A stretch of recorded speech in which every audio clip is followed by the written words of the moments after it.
Welcome everybody to the first audio podcast for Rise of Immortals. I have with me here around our conference table 3 other developers for the game. I'm Mike Berman, I'm a designer. I'm Steve Wetherill, I am the producer. I'm Amanda Flock, I'm the lead designer. Bacon. My name is Matthew Anderson, I'm the community manager, you can call me Barrick. So we have a community question by Reality. How is Rise of Immortals different compared to other MOBA games? It's not finished yet. Oh, that is epic. So, one of the main differences with Rise of Immortals when compared to other MOBA games, persistence on the champion level. We'll be talking a lot more about that. And we internally have a strong focus on scenario types, primarily on introducing PvE or player versus the environment cooperative mode. They're a little bit more accessible. So what the PvE or cooperative scenarios allow for is it's a way to get the foot in the door. Unholy Saint asks the question, spotlights. What are we going to talk about for these Immortals? So what are we going to show? And I think one of the really cool things I would like to really do is specific ability videos, 20, 30 seconds, to show exactly, this is what the power of Ichor is. Here's his wooden cane, and this is how he whips people with it, stuff like that. We want to show that, right? Absolutely. When you said wooden cane and whipping people with it, I thought about the old man from Family Guy. Oh, totally. Totally. I'm looking for my little children.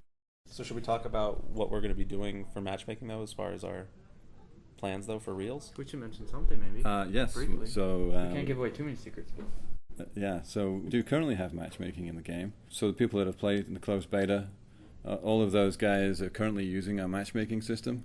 There are a couple of enhancements coming, and also there are a few things that are turned off right now because they don't work? No, they work great if you have thousands of players playing concurrently at the same time.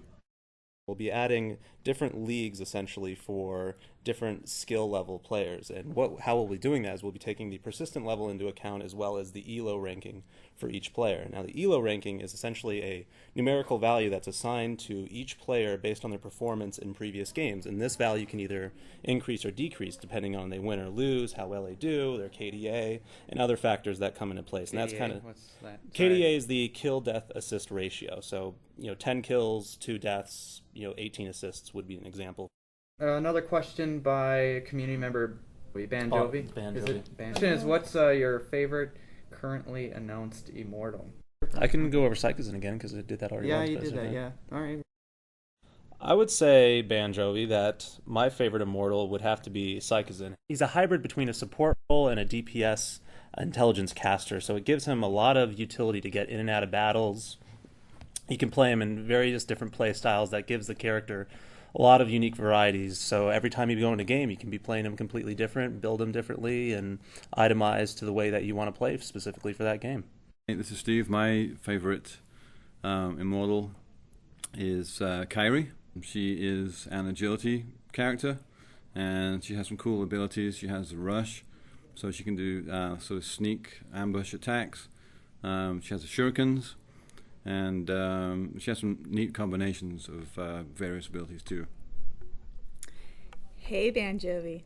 So, you like that? Let me start that over again.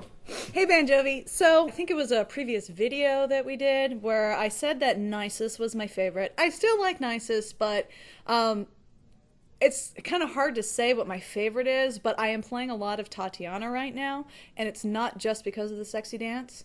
I think that she's pretty straightforward and she's really fun. I think she actually pairs really well with most of the other Immortals that we have in our present lineup. And she just has she's a little overpowered. But yeah, she's fun. I like playing Tatiana. Wait, can we say that? Can we say what? I can say that, yes, I acknowledge that Tatiana's a little overpowered. And She is a little overpowered. Every time I fight against her, I get my arse kicked. Lazarus, my favorite Immortal, and still is my favorite Immortal. I don't know if he's overpowered anymore. We balanced him. Lazarus he's not overpowered, but he's pretty solid.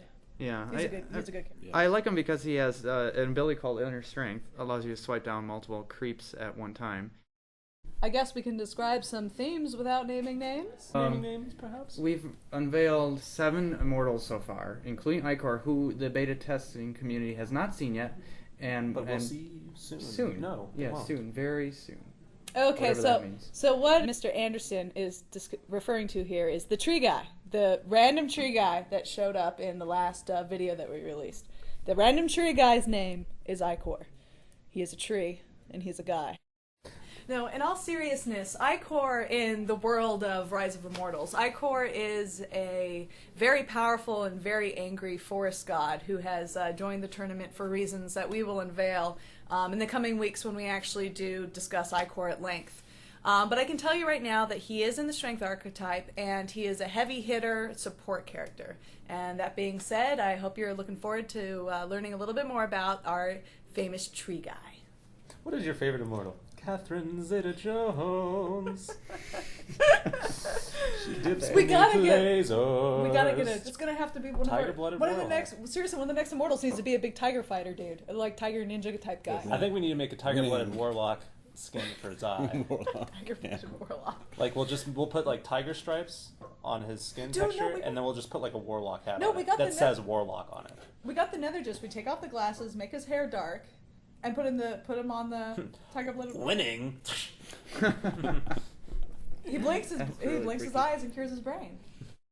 Okay, I have another community question by Hunter Rocco. His question is, will there be items that you have to buy in order to be competitive in ranked gameplay?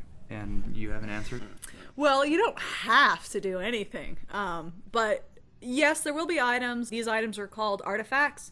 The slot types, we actually have a different artifact types, such as talismans, totems, relics. How many slots and what artifact type you have access to is determined by your prestige or your persistent level. So you don't have to buy artifacts, you don't have to equip any, but you're better off if you do. And just like in other MOBAs, you don't have to equip these other persistent items we shall not name, but you obviously have a greater start advantage by doing so.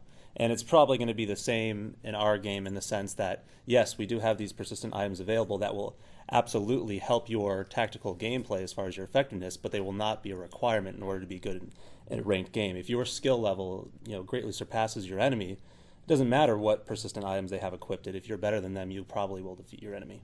That was something actually that a lot of people have been, kind of questioning is, they hear the word persistence and they're like, oh man, this is going to be like some MMORPG. No, it's not like persistence in a traditional MMO in the sense that you exponentially gain power as you level up. So by having the power curve for each level be closer to one another, we're not really giving a huge advantage to players that have a lot of persistent items that are equipped versus a player that doesn't have any. So the amount of difference between player skill versus itemization will be fairly close and should favor skill. All right, what's the next question? Skills. What are some cool skills for some of the Immortals that we haven't unveiled yet to the community that, the skills we can talk about, at least? Well, we have a character who has an aura ability that dramatically increases movement and attack speed. It's actually pretty nasty. It's been very fun in game. Oh, haha, my favorite new ability that we have in game is this ability called Flying Kick, and it's just like you would imagine, and it's glorious. That's for the Immortal that... He's a badass monk. Okay, so we have a Bamf, monk if I may. in the game. He's got a badass. Apparently. He's a badass monk. If you want to pump up your immortal, you need to buy the persistent runes. Now, this is not going to make you bench press more, but it will increase the size of your EP in the meter. So come on, Awesome. come on, get some persistent items. So do you have persistence? Oh, I have persistence.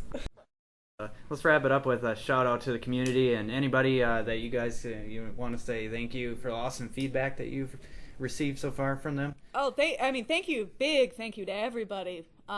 It's just been really fantastic and really a great opportunity to have our game actually out in front of our audience, and the feedback is invaluable. I mean, good or bad. Yeah, definitely. Members like Public Enemy #1. BB Mola's provided a lot of good feedback and has made some really strong points that we've taken into consideration. Yeah, definitely. I mean, there's dozens of guys in the forums that have really helped us out. Yeah. The other interesting thing is it's kind of interesting having these people come in, seeing the game, and showing us how to play our own game. Yeah, there's like, You know. no, this is not how you do it, and we're the ones designing it. But seriously, I mean, they outplay us quite often, you know, and they find stuff and shortcuts that we for didn't yourself, sir. know about. Nobody outplays the battle. We'll show them what, you know. We'll do a 5v5 or something at some point. We just got to coordinate that. Yeah, we haven't. We'll show 'em what's just up. so you guys in the community know, if you've ever played the devs and beaten them, we haven't played our A team yet. One more thing, I'm sure almost all of you will be excited to hear this. Surrender option coming soon. In fact, the beta community will have it by the time they listen to this, right? I think. Hopefully. Yeah, because we're on like a little delay on obviously recording these, and then it goes out, and we, you know, release patches every week. Yeah, as of today, we have the feature internally, so by the time you guys are listening to this, you should have it in your hands. Thanks everybody for listening. Sign up at riseimmortals.com, as you'll still have a chance to get into the closed beta and see the next 3 Immortals we just unveiled to the beta testers. Visit the forums also to ask your questions about the game. Questions will be answered by the developers on future podcasts just like this one. The Rise of Immortals community can also be found on Facebook at facebook.com/riseofimmortals and Twitter at twitter.com/riseofimmortals, and various other community fan sites, most likely /riseofimmortals. Till next time, this is Matthew Barrick Anderson, your Rise of Immortals community manager. Thank you for listening to the first official Rise of Immortals audio podcast.